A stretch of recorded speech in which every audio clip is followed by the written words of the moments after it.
പാലക്കാട് ഒറ്റപ്പാലത്ത് ആരോഗ്യവകുപ്പിന്റെ പരിശോധനയിൽ ഹോട്ടലുകളിൽ നിന്ന് പഴകിയ ഭക്ഷണ സാധനങ്ങൾ പിടികൂടി. 3 ഹോട്ടലുകളിൽ നിന്നാണ് അൽഫാം ചിക്കൻ അടക്കമുള്ള പഴകിയ ഭക്ഷണം കണ്ടെത്തിയത്. New Noora, saffron, tea spot എന്നീ ഹോട്ടലുകൾക്ക് പിഴയടക്കാൻ നോട്ടീസ് നൽകി. കൂടുതൽ വിവരങ്ങളുമായി അജിത് ബാബു ചേരുകയാണ്. അജിത്ത്, ഏതെങ്കിലും തരത്തിൽ പരാതി ഉയർന്ന പശ്ചാത്തലത്തിൽ തന്നെയാണോ ഈ പരിശോധന നടത്തിയത്? എന്താണ് കൂടുതൽ വിവരം?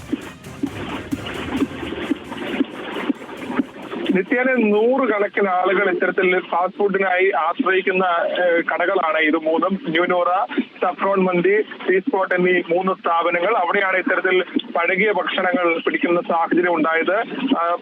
ഇത്തരത്തിൽ ആരോഗ്യ വിഭാഗത്തിന്റെ പരിശോധനയിലാണ് ഇത്തരത്തിൽ ഈ പഴകിയ ഭക്ഷണ പദാർത്ഥങ്ങൾ കണ്ടെത്തിയത്.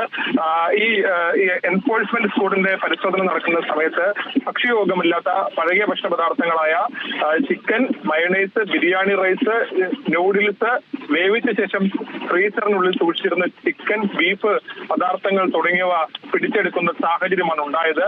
അതിനുശേഷം 10,000, 8,000, 2,000 എന്നിങ്ങനെ പിഴയടക്കാൻ ഈ കടകൾക്ക് നോട്ടീസ് നൽകിയിരിക്കുകയാണ്. ഏതാണെങ്കിലും ഈ തുടരുന്ന പരിശോധന, പ്രത്യേകിച്ചും ഈ പ്രദേശങ്ങൾ ഉൾപ്പെടെ ഭക്ഷണ നിലവാരത്തിന്റെ ക്വാളിറ്റിയുമായി ബന്ധപ്പെട്ട പരിശോധനകൾ ഒറ്റപ്പാലം നഗരസഭയുടെ ഭാഗമായി തുടരുന്നുണ്ട്.